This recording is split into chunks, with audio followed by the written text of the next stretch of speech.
It's crazy to think, but back before Microsoft dominated with Forza and Sony with Gran Turismo, Sega was king, and it all started with Virtua Racing. The original game was developed by AM2 under the guide of the now legendary Yu Suzuki, in what would become a jumping off point for all 3D racers that followed. Today, we're going to look over the entire Virtua Racing series. This is Retro Impressions and Reviews, a show dedicated to answering if video games from the past are still worth your time today. In 1990, Sega started development on a new arcade board specifically intended to compete against Namco's System 21. Namco's board was released in 1988, becoming the first arcade board designed specifically for 3D graphics. 4 years later, and Sega had an answer with the debut of the Sega Model 1 in tandem with Virtua Racing. This game was so well received at the time that a whole line of games under the Virtua name would be released for years to come.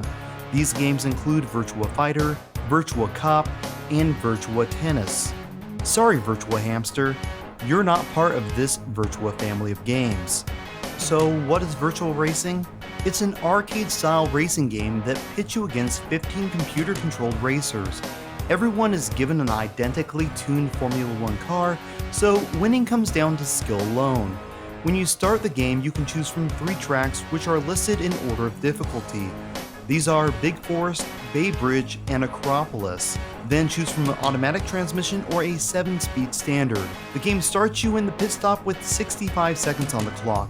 If it reaches 0, it's game over. Thankfully, you'll pass many checkpoints during the race, with each adding 10 seconds to your time remaining. There are 4 camera angles to choose from: behind the wheel, a chase view, slightly overhead, and a helicopter-style view. The behind the wheel and chase views are essential to experiencing the incredible sense of speed this game gives the player. The gameplay really comes down to learning the track and becoming an expert in the technique of slipstreaming. The flat shaded polygon look has aged extremely well and has a timeless look that's every bit as enduring as sprite based, cel shaded, and vector-based graphics. 1994 saw a port of Virtua Racing released on the Genesis under the Sega Sports brand.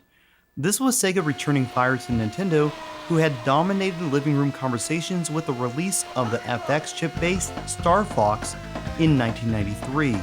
This game gave Nintendo fanboys strong ammunition in the debate of superiority regarding the Super Nintendo and Genesis.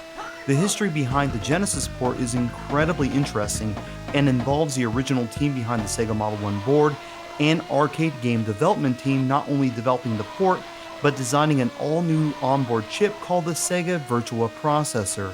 My friend the Historic Nerd covered this in depth, and I highly recommend you watch his video on the SVP after you're done here.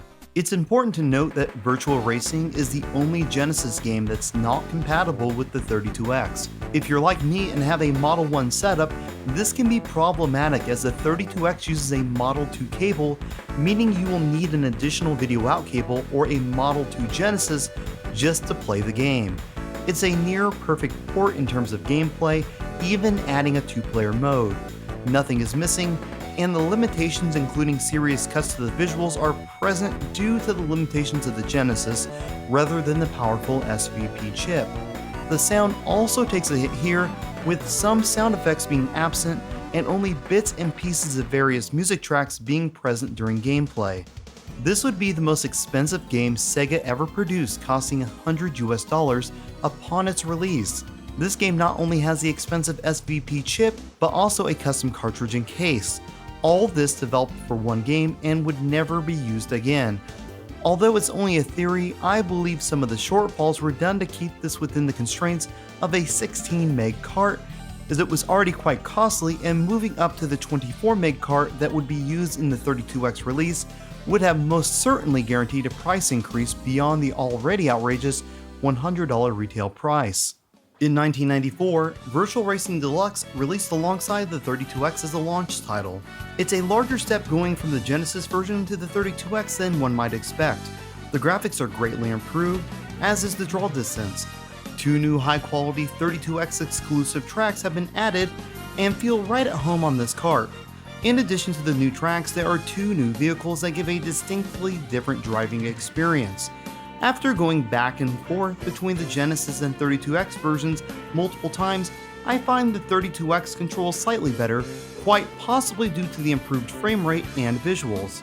The in-game music has been extended to include the full cuts, and more attention to detail can be heard in general when it comes to the sound. Things such as tunnels producing an echo might go unnoticed if it was the only version you had, but becomes instantly obvious when stepping up from the Genesis release.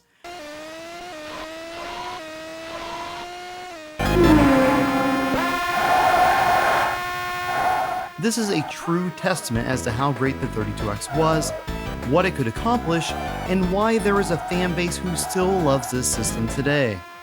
In 1995, development shifted to America with a port developed by Time Warner Interactive that was released on the Saturn. Time Warner Interactive was created in 1994 after Time Warner purchased a controlling stake in Tengen and Atari Games, then consolidated their holdings into one company. This game is called Time Warner Interactive's VR Virtual Racing. Man, is that a mouthful. Anyways, it really takes advantage of the expanded CD storage by adding quite a bit of extra content at the expense of excruciatingly painful load times. I'm not actually sure if it's correct to call this a port, as it's built from the ground up by the same core team that developed the best game in the RBI series, RBI Baseball 94, and it really feels removed from the prior releases. Not one person involved in the previous 3 games was involved in this release. I love how the game's back cover mentions the fact that the Saturn uses 2 32-bit RISC processors. It's like they casually want you to know that 32 plus 32 equals 64. One interesting note is that these are the exact processors used in the 32X. Anyways, like I said, there is quite a bit of new content here. Starting in the option menu, you have View Track. This gives a cheesy description of every track and is without a doubt the best new feature. You'll finally be challenged by a tricky little curved section. Don't get sleepy though, because if you miss the next hairpin at the amusement park, you'll be having ale and bratwurst with the pit crew. There are 4 new cars in addition to the original from the arcade, and 7 new tracks in addition to the original 3.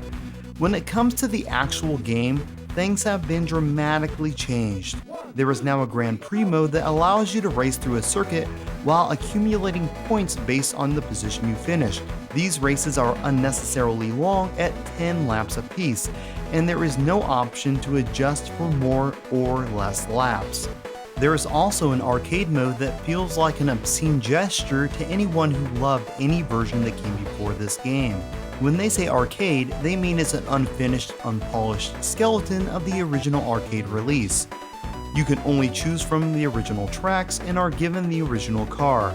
Something this game boasts on the box is a great selection of vehicles, but you're given a poor handling Formula 1 car and are made to race against opponents that look like unfinished placeholders. In addition, none of the new tracks or cars you unlock while playing the Grand Prix mode can be used here. Unfortunately, the only bright spot is a practice mode that lets you drive all the vehicles on all the tracks. Personally, I'm a little surprised to see positive reviews for this release, as there isn't anything here that I would personally consider satisfactory. The reality is that the Genesis version does better with the visuals it presents over this release. It's incredible considering the Saturn's pure advantage when it comes to power, but there are too many visual issues to list, including a ton of clipping, unfinished levels, and most notable of all, this is the version with the worst draw distance. Beyond that, they have removed the ability to draft off other cars. In fact, you're penalized with a spinout if you make any contact with another car. The controls here are all over the place, making this feel like you're controlling an air hockey puck rather than a high-performance Formula 1 race car. To make matters worse, getting into a wreck with another car, no matter if it's you running into someone or a computer rear-ending your car, will always result in you losing position and the computer passing you. This game got a Red Book audio treatment, yet the quality of implemented music and sound is garbage. Things I noticed going from the Genesis version to the 32X, such as the echo effect in the tunnel, is strangely absent here.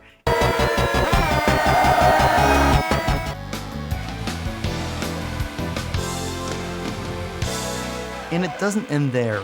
The audio representing the engine is a joke. I'm not positive here, but it's almost like the engine noises came direct from an anemic Honda Civic, because this is how a Formula 1 engine sounds.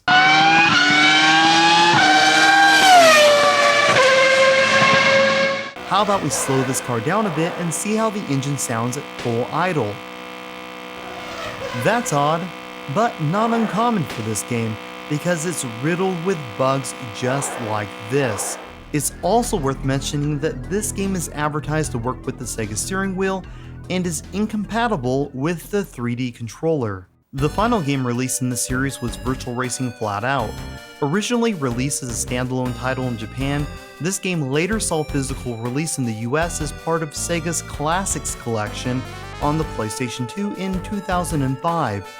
It's a remake of the original arcade release and was developed by 3D Ages, a company formed as a joint venture between Sega and D3 Publisher for the sole purpose of remaking Sega's arcade classics into budget-priced 3D remakes. Yu Suzuki also returned to the development team as executive supervisor. This game includes 4 vehicle variants in addition to the original and 3 new tracks. The vehicles are nothing special and are quite time-consuming to unlock, while the new tracks fit right into the series and are a ton of fun to navigate. Conceptually, this game is near identical to the Saturn release. There is a standard arcade mode that lets you race an original F1 car around the original 3 tracks, and a Grand Prix mode. This mode has you race all 6 tracks in what is referred to as a set. In total, you can race 5 sets in a series. The amount of points required to unlock a new vehicle has been greatly increased over the Saturn version. Also, cars can only be unlocked at the end of a set, meaning you can have the points required yet still need to race 5 more times to get that new car. Just like in the Saturn version, you only race against 7 opponents, but thankfully, the number of laps required to finish a race has been reduced from 10 to 4. This game has analog stick support, but I prefer the D-pad as it is what I was accustomed to playing the previous games. The good news is that this game controls great. In fact, it's the most forgiving of the bunch. I can't really nail it down exactly, but there seems to be a sort of rubber banding system in place, meaning you're never really out of the race. It also contains some of the best sounds in the series with one exception: the excessive tire noise.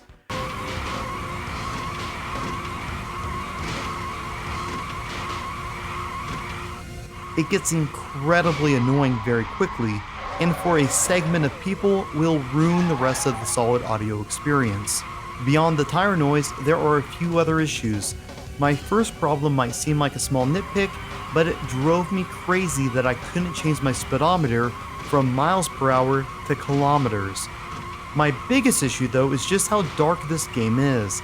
It's a big enough problem that I checked my copy in multiple PlayStation 2s against multiple other games to verify it wasn't an issue on my end. This issue is without a doubt an in-game problem, and while you might be able to adjust the TV out to make it look appropriate, should you have to? One common point of confusion is the pit stop. Does it do anything beyond adding to the overall aesthetic of the game? The answer is sometimes. In the arcade, Genesis, and 32X versions, your car will receive body damage along with a decrease in top speed or hard accidents. This isn't present on all tracks though. It's specific to Acropolis and on the 32X exclusive track Highland. This feature is absent in both the Saturn and PS2 releases. Now that we've looked at them all, it's time to rank the console releases. Number 4. Time Warner Interactive's VR Virtua Racing. This is a game that gives you poorly executed content no one was asking for, while making the content people paid the price of admission for feel like it was pulled from an alpha release. When I do my series reviews, I always play the games in the order they were released. Maybe without the knowledge of the prior games, I wouldn't hate this so much, but I do have that knowledge, and I do despise this game. They have somehow taken the fun out of Virtual Racing, leaving players a game that has both a questionable name and overall gaming experience. This is a sloppy, glitch-filled mess that looks like a poor man's Virtua Racer from far away, but is in reality just a crappy racing game that licensed the Virtual Racing name and assets to print money. Beyond having crude recreations of the original 3 tracks and some similar sound bites, there are no other common traits between games. Number 3. Virtual Racing on the Genesis. From a technical standpoint, this game is incredibly impressive. The history behind this kart's development makes it well worth having in your library. Add to it the immersive feeling of speed and physics, and this is one hell of a racing game. Number 2. Virtual Racing Flat Out. Although this game has a fair amount of issues, it stays close enough to the formula that made the original great. It brings enough new content to the table while maintaining everything that made Virtual Racing worth playing, putting it just one notch above Virtual Racing on the Genesis. It's a real testament to just how good the Genesis release is when it still stands comparable to a game released 10 years later. Number 1. Virtual Racing Deluxe. While the arcade has cleaner graphics, added hit detection, and better draw distance, Virtual Racing Deluxe on the 32X duplicates the core experience to perfection while adding additional content you really shouldn't be without. This is one cartridge every bit as good, if not better, than the arcade release. In the end, Virtual Racing is a series that on 3 separate occasions directly influenced the development or sales of the hardware required to run it.